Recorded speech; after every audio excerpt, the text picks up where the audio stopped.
Good evening, watch lovers, fellow micro brands, backers, potential backers, the morbidly curious. My name is Mark. I am the founder at Nardi Timepieces Limited.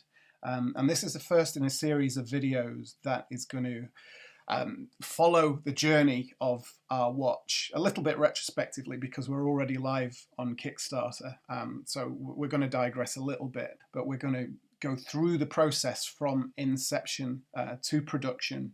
Mainly for a few reasons, really. I think it's important that any potential backers or even existing backers have a strong belief that we know what we're talking about and it's not just smoke and mirrors.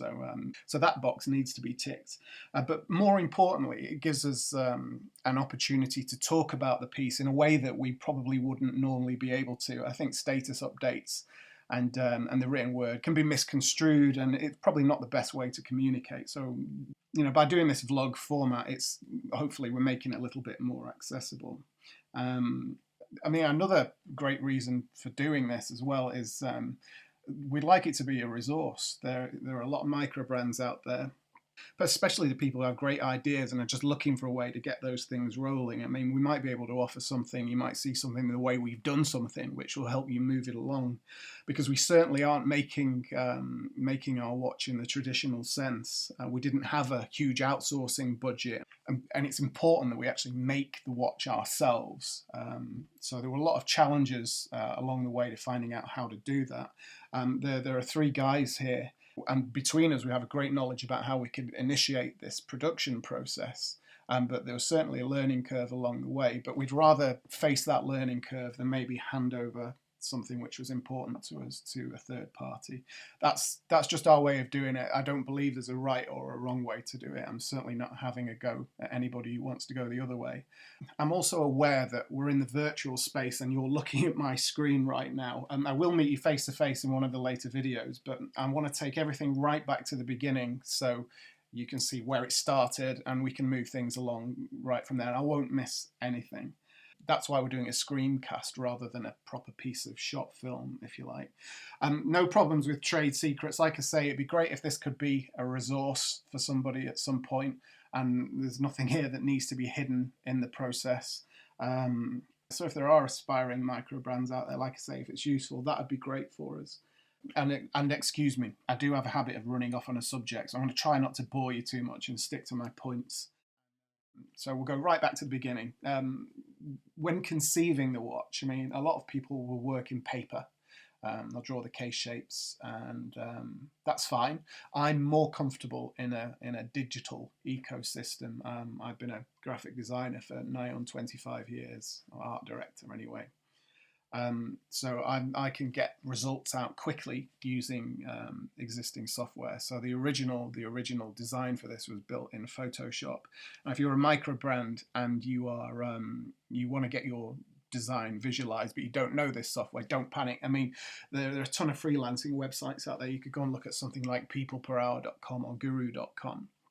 and have somebody who doesn't know this software visualize your idea for a very low outlay. But thankfully, I know this stuff, so it was just a case of tweaking this layout until it was something I really liked the look of. Because we knew what we wanted to do from the outset. It's just that the design was never really finalised. There was a lot of over-the-table meetings, and it took this to inspire everybody to actually jump into action. There's nothing in front of you here which is particularly clever. It's just shapes and a composition, which I suppose any design is fundamentally. So I won't dwell on it too much, but if you do want to ask any questions about how the design came about, then please feel free to. What we didn't realise at the time was that, yeah, I like this and this was my ideal thing, but it does actually present quite a lot of challenges. There's a few things here which, when you try to put them into practice, are actually quite difficult. We managed to overcome those, but I'll talk on that a little bit more down the line. So after we created something we like the look of, the Cornwall part and everything was added later because the layout for this design came way before we knew how we were going to make the piece. That whole process was more, to be honest, sort of bumbling from one idea to the other until we could make something stick and we could secure the production assets that we would need to make the project work. before we could even name the thing. So the name the name was added much later. So what I'm going to do now anyway is I'm going to close this down. I'm going to look at the physical properties of the watch. I'm actually going to close Photoshop because as well as the screen recording software and the 3D program I have open, my computer's not very happy. Okay, so I chose to build the watch straight from 3D. I'm going to talk about drawings in a minute. But again, it relates to my being comfortable in a sort of digital workspace. So I chose to use Autodesk's Fusion 360. I'd used it before a little bit. It's like the best way to describe it is like a more intuitive version of CAD that focuses more on precision type engineering because of the tool sets that are available. So I did touch on drawings, and usually when you're looking at a watch project from the very beginnings, this is the kind of thing you'll see. So I'm just going to cut these in here. This isn't uncommon, and once you have commissioned, or once a micro brand that goes down the traditional route has decided on a design, what they will do is they will talk to their manufacturer and they'll have the drawing commissioned. Thankfully, there's a ton of resources out there for you to go and have a look at. I mean, we certainly did. I mean, we didn't need the drawings for the outside of the case because that's obviously going to be our design completely. But they're very, very useful because the complicated part of making a case is making everything fit together internally. Those measurements have got to be absolutely bang on the money. And if you're a micro and you're not 100% sure what goes on inside a watch, I mean, I've been collecting watches for a long time, but probably didn't know everything that was pertinent on the inside of the case. It's a great learning tool. So have a look at as many drawings as you can. It's certainly what we did. I mean, we bought at the very beginning when we decided to commit to the project, we bought a few other micro brands, really because we couldn't afford to buy loads of Swiss pieces, but so we could pull them apart and see how they'd overcome certain engineering challenges. Some better, some managed it better than others. So probably 60% of our pre-development phase was learning and actually identifying what details make the difference between something that's bad and something that's good. I mean, we love watches. We know what we like. I think I've mentioned it in copy before. I know how I like my bezel to feel when I turn it round. I know that I like my winding mechanism to feel like butter. You know, all of these things that matter to watch lovers. There's a reason why some pieces feel like that and some don't. So identifying those reasons is also part of that learning curve.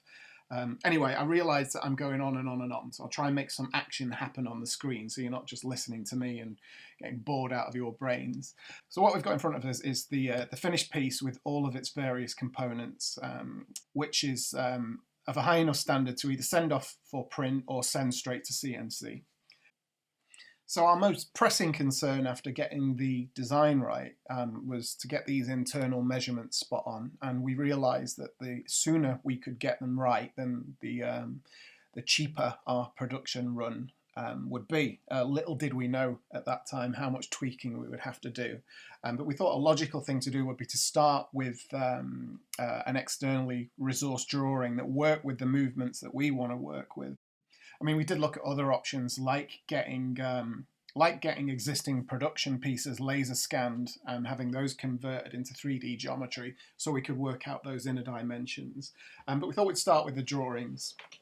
And it's a really simple process. I mean, I won't go into it too much here because it's not a CAD tutorial, you know. So, I mean, I'd be happy to make something like that in future if someone would find it useful. But just really to give you an idea of the process about how that kind of thing works. But you can import a drawing into your 3D program as a planar surface. So it's not part of the geometry, obviously. And you can trace it, trace the elevation, and then create a loft compound so it revolves around your center point, and that's how you can make the inside of your case. I mean, I'll quickly show you. It's not exactly a difficult thing to achieve.